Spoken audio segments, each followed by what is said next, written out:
My employer at the time told me that my Instagram was going to be a conflict of interest. I had reached like 10,000 followers. I was fired from my job, and it really forced me to be like, am I actually going to turn my hobby of posting mason jars of oatmeal into a business? Hey everyone, you're listening to Superwomen. Today's guest I discovered on Instagram. Rachel Mansfield is an amazing chef, investor, founder of cookbook, the new totally healthy, only clean snack on the market. So to be able to prove to myself like, oh wow, they fired me and I'm doing better financially for it was a pretty rewarding moment. The question that a lot of women struggle with is if they have a partner who has a stable income and they think they have something, it's like, hey babe, give me 6 months to like follow my dream. Was that a hard conversation, or he was like, I'm all in, let's see what happens? That was a big risk that we both took, but I'm the type of person who goes to sleep at night with every email read.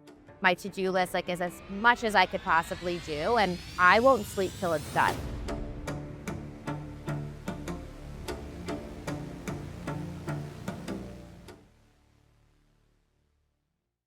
I'm Rebecca Minkoff, and this is Superwomen.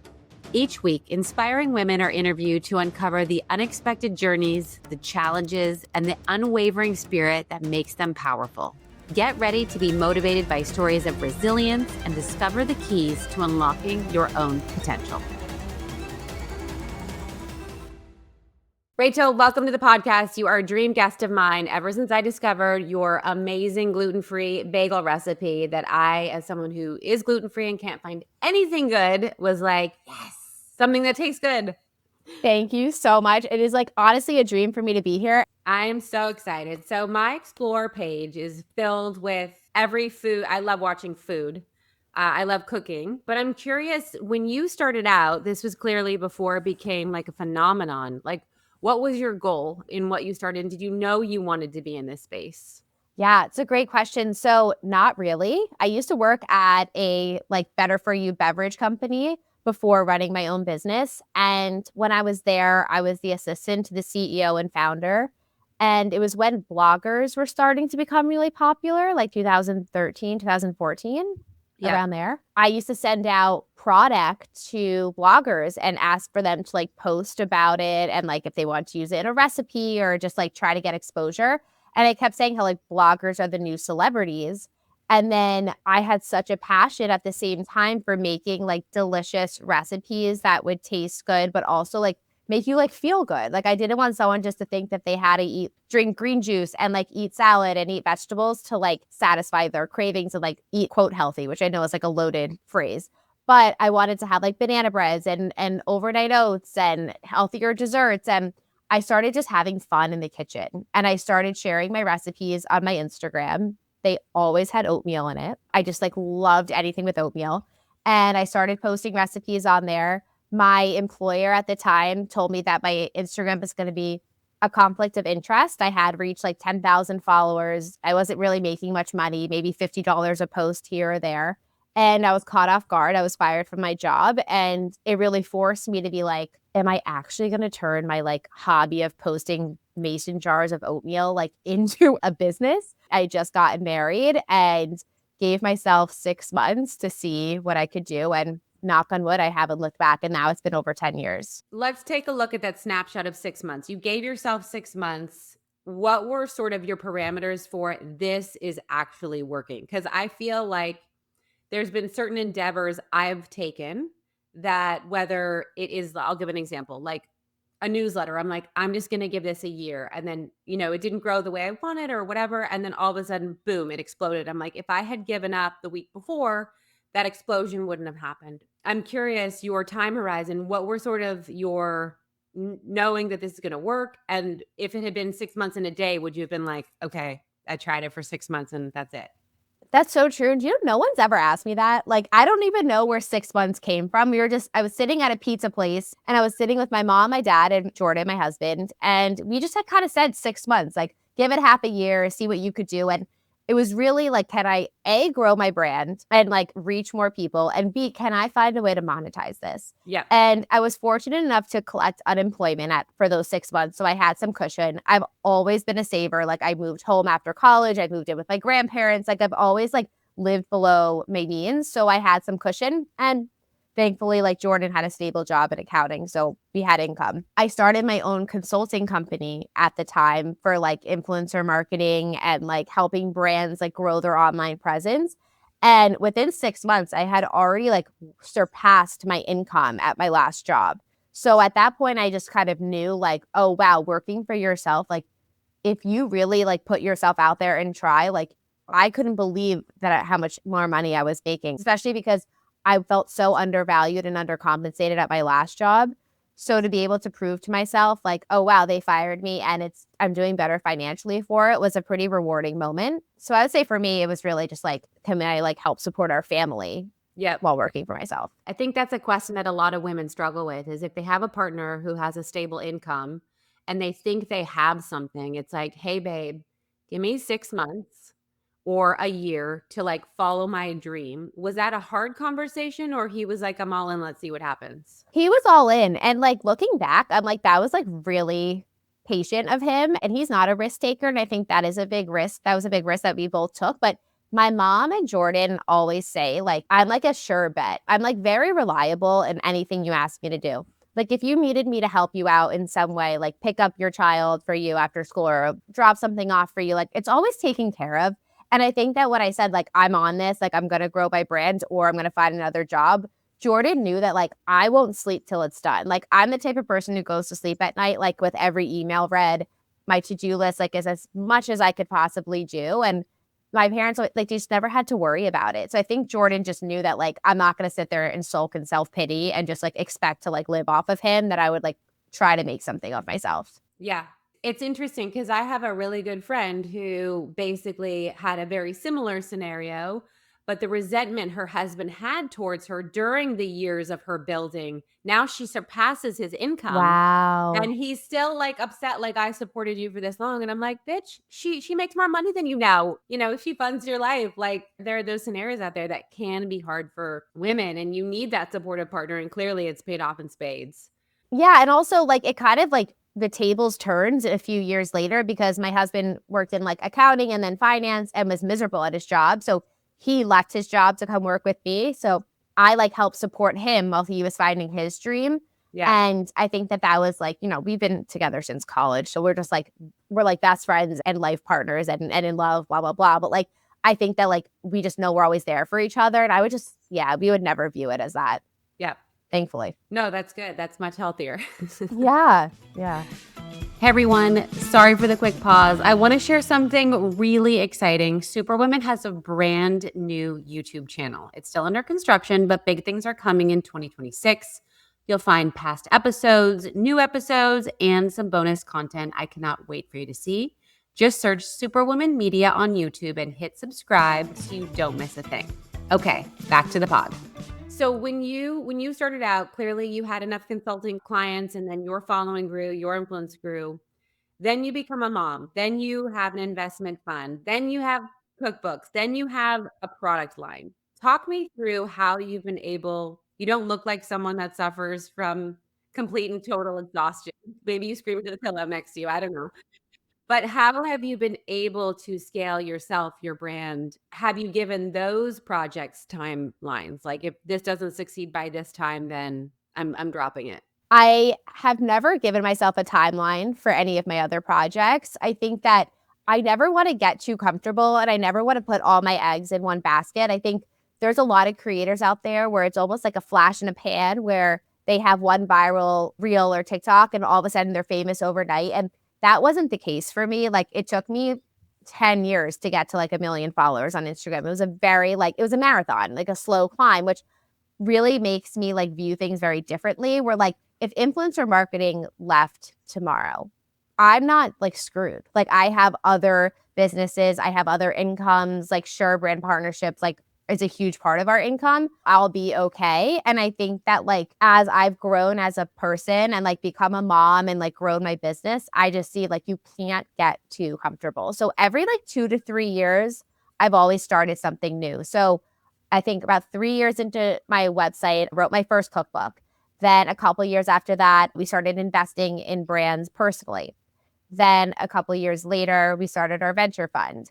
Then 2 or 3 years after that, we started Cadoots. And then now I'm launching my second cookbook. So I always try to have something going on. I do think I've reached the max. Like, I don't foresee another something coming in a couple of years. What do I know? And we're done having children. So like, there's really like, I think that I've reached a good groove, Yeah. but I've always wanted to just like continue to innovate in some way. Yeah. I constantly feel the need to innovate. And then sometimes I find myself, I don't know if you do this, I compare my success in certain niches I have to people that are doing it as a full-time job. So I'll compare my podcast analytics to someone who only does their podcast full-time. Or I compare my Substack to someone who makes their only living on Substack. And then I get into this like, what, I'm doing a terrible job. It's not growing as fast as I want. And people around me are like, this is not your full-time job. Your full-time job is your Rebecca Minkoff, designer of the brand. Do you ever get like that with having so many things, or have you learned to just deal?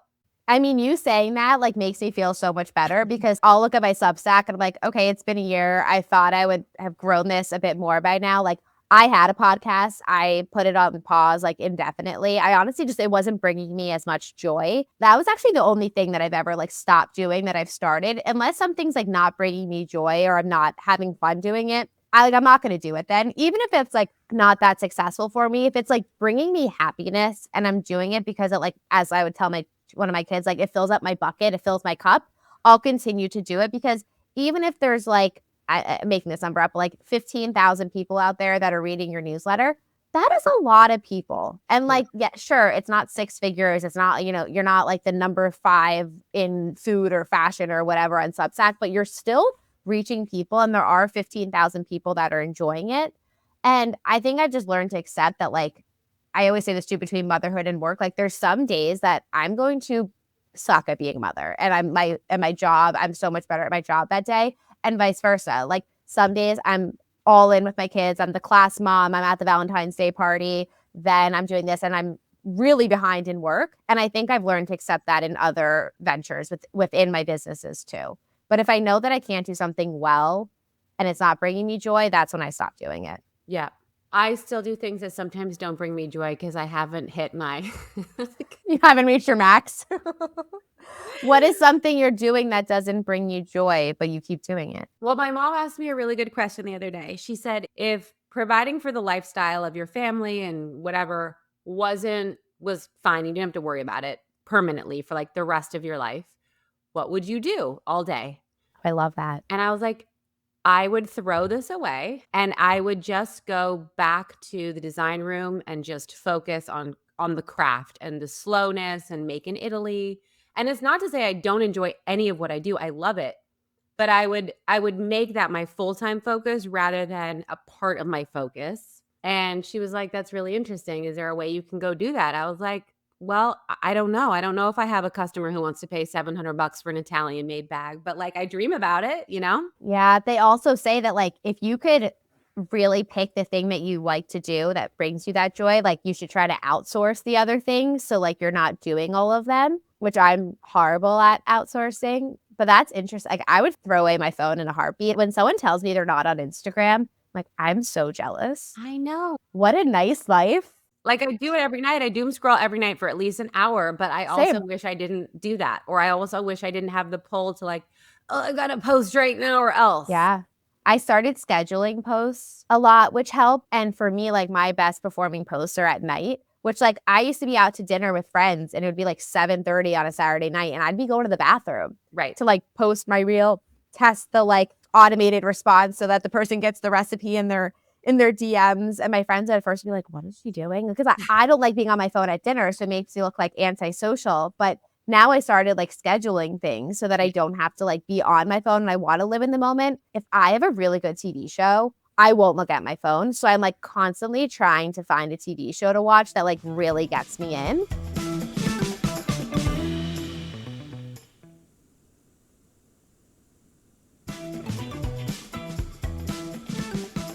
So let's talk about your village, because I think, again, there's an apparency with our careers that we do it all. And I try and be very transparent of like, that is impossible. I have someone who helps me edit the podcast. I have someone that helps me on my personal social that I pay. I have someone that helps me with my newsletters. Like I have help that I pay to make the whole ecosystem works. So I'm curious, with your expansion, your investments, your cookbooks, the crackers, like Yeah. mothering. My village. I don't have as big of a village as I think most people would assume. So for my brand and business, I have a like talent manager. Her name is Lisa. She's my best friend in real Oh, I life. love that. So we started working together about a year and a half ago. I'm obsessed with her. We talk all day, every day. So she helps me and she has a coordinator. So they do all my brand partnerships and like help with my calendar for those and all my contracts, invoicing, all of that. I have someone that helps me part-time for my newsletter that I actually just had a call with last week to like have her help me with more because as you know, like when I write, like I have a Sunday newsletter, a Friday newsletter, and sometimes one in between. They take me a long time. And it's the graphics, it's the writing, everything. And I'm not like chat GBTing my newsletters. Like I am writing them. There's typos. It's very obvious that I write them because I'm a queen of typos. So she's gonna be helping me more, just kind of like keep me in line and like alleviate some of that like hovering over me. Like Saturday and Sunday mornings, I'm writing my newsletters before my kids, like before we start the day. That's it for my brand. So I do all my editing, all my recipe development. I do all my blog post writing, all my photos. I do everything. I have a book agent that helps me with like, cookbook, all of that fun stuff. Our venture fund is my husband and I. That is it.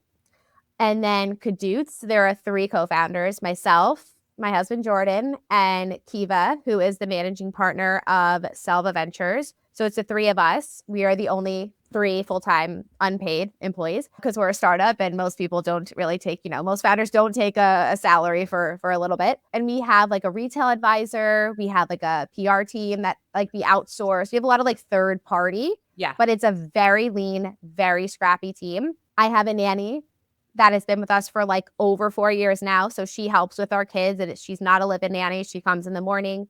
Now that Cooper, my littlest, is going to school, sometimes she comes at like 10, 11. Like we do everything in the mornings and her hours vary. She either leaves at 4 or she leaves at 6 or somewhere in between.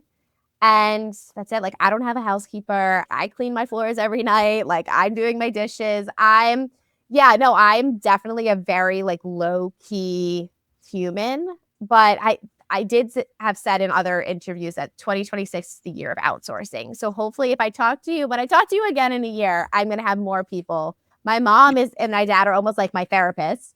And my in-laws, we're very fortunate. We're like both sets of grandparents. Like my parents and Jordan's parents are heavily involved in our lives. Yeah. My parents are snowbirds, so they're down in Florida as well. So I see them like more in the spring and summertime, but we're very fortunate. They're like our personal village. I'm beyond impressed. Do you ever feel like, let's say my kids get home at 5:15 and I know that I need to stop and I'm like, but I have so much to do and it like eats at me, but I'm also very much trying to be present. Do you feel like managing so much it eats at you, or are you good at saying, no, they're home, I'm all in? I have said probably 12 times in the last 3 days how overwhelmed I am. Yeah. There's constantly something to do.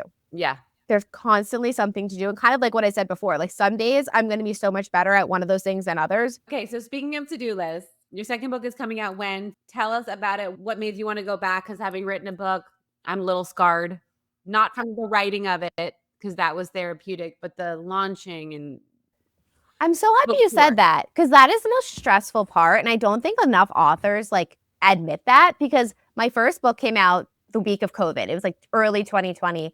And when I wrote that book, I didn't have kids. So my first book is like homemade Pop-Tarts and homemade crackers, like go figure. Then it's like how to cook for one because Jordan he was never home. So I was always like making dinner just for myself. And then I have a baby and I'm like, I don't have time to make homemade marshmallows.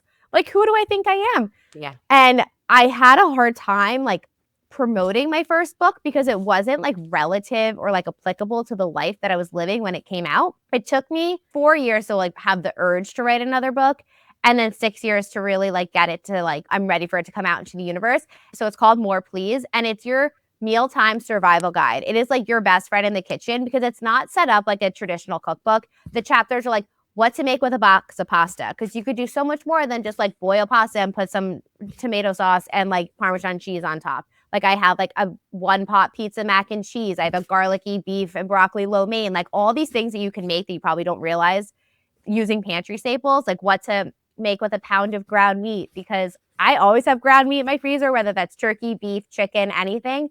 And the possibilities are endless. So it's 100 recipes. They're all gluten-free if you want them to be.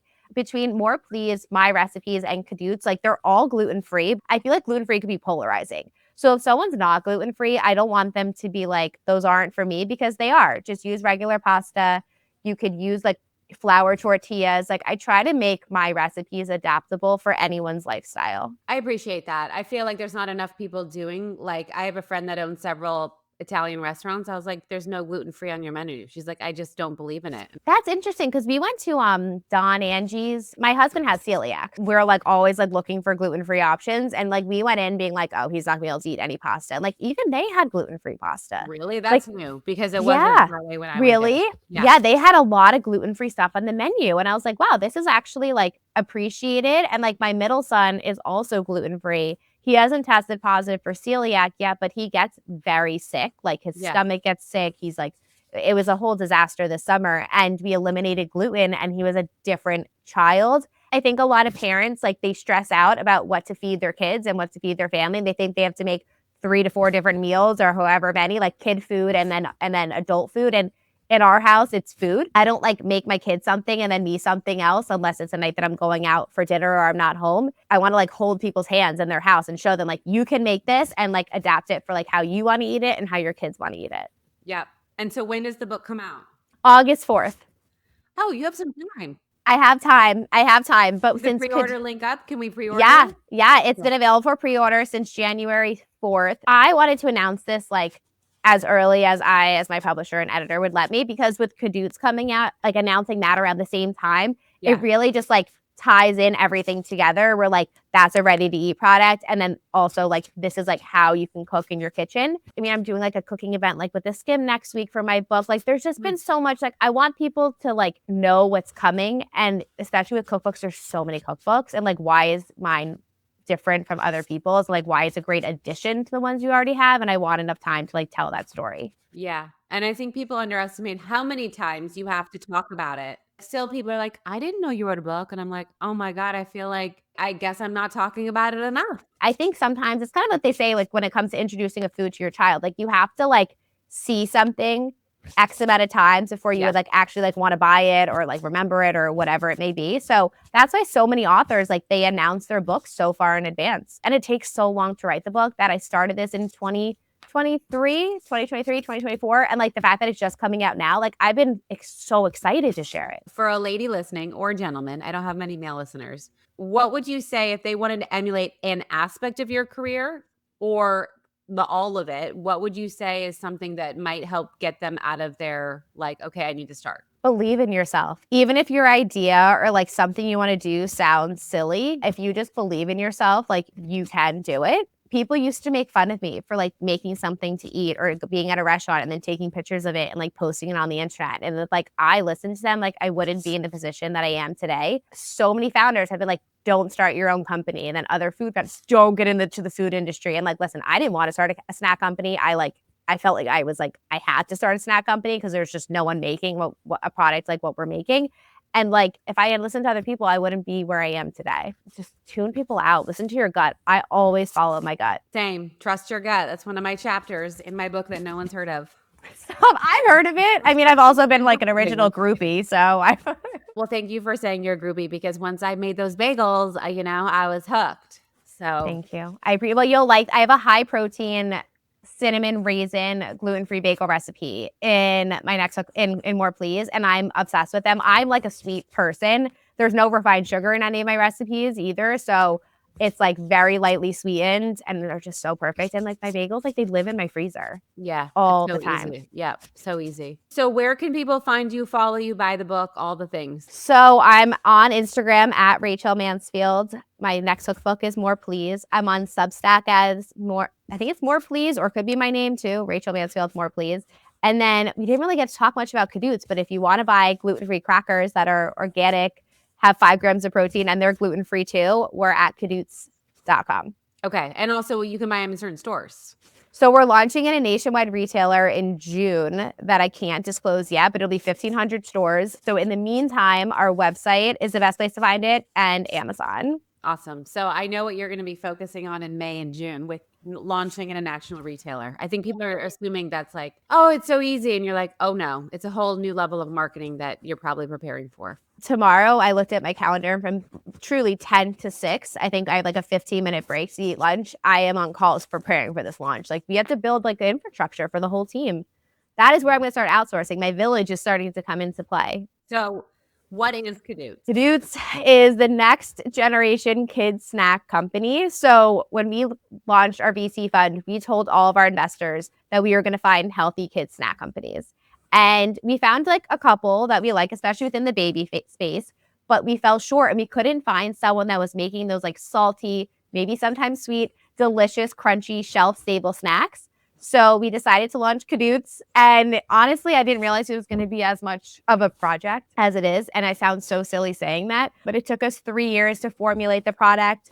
It is truly the cleanest, most delicious cracker and what will be other future snacks in the future. Company to date, we're actually the only cracker that's like clean label purity certified. Like, we're like the only cracker in the country that has the certification. So We're all organic. We're glyphosate free because we use gluten-free oat flour. There's 5 grams of protein, no seed oils. We have cheddar cheese, which is this one, which was inspired after like other delicious cheddar crackers, but I just couldn't keep buying them for my kids. And when my middle son stopped eating gluten, I was like, I need a gluten-free alternative. We have ranch, which has organic like herbs and spices, and we don't use any natural flavors, which I'm sure you know, like natural flavors are not natural. Like the ingredient, natural flavor or organic flavor or organic ranch flavor, like it's not just what it is. It could have like up to 2,000 or some absurd number of ingredients within that one flavor ingredient. It's very deceiving. And then we have sea salt, which is my favorite and my lifeline. I eat these as I'm packing my kids' lunches. No one makes snacks like we do. And like, obviously I'm like very biased, but I wouldn't produce a product if I wasn't proud of it. And if it wasn't like the best of the best, because this is not an easy job. This is not an easy brand to launch. And it's just so needed. But like, I walked into a workout class today and look what my friend's daughter made me. She like bedazzled. Oh my God. With all these gems. Like, kids are loving him. So we sold out in under 2 hours on the day of launch. It was crazy. I mean, my husband was like, I don't think we have enough product to launch. I was like, we have enough. Like, I don't think it's going to sell out. And then by 11 a.m., we were done. Wow. So that's why he's in Ohio making more. So we're really excited. Oh my gosh. More to come.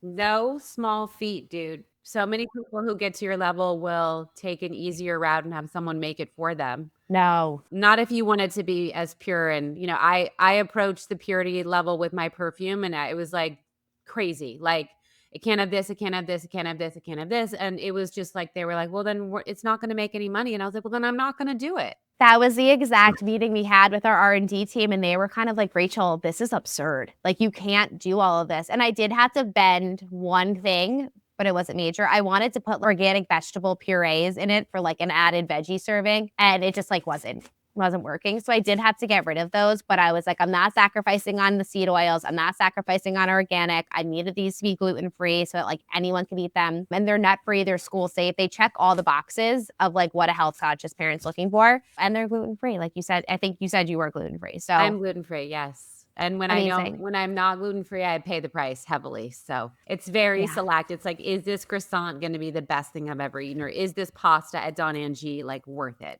You know? I know some things are and some things just, I'm not gluten-free, but like I feel that way with like other foods that I know like upset me. It's a tough decision to make when you're trying to figure out if you should eat something and you know it's not going to feel good. My husband's friends are always like, can't we just like go on the pizza tour in Staten Island? Because he's from Staten Island.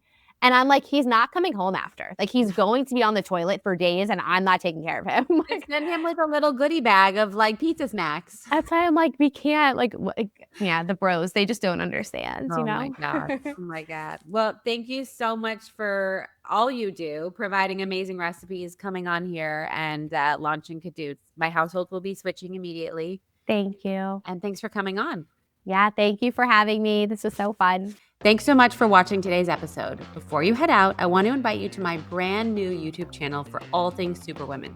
It's a fresh space I'm building out for 2026, packed with past episodes, future episodes, and some special new content we're cooking up. Just search Superwomen Media on YouTube and subscribe so you're there for everything coming next. I'll see you over there.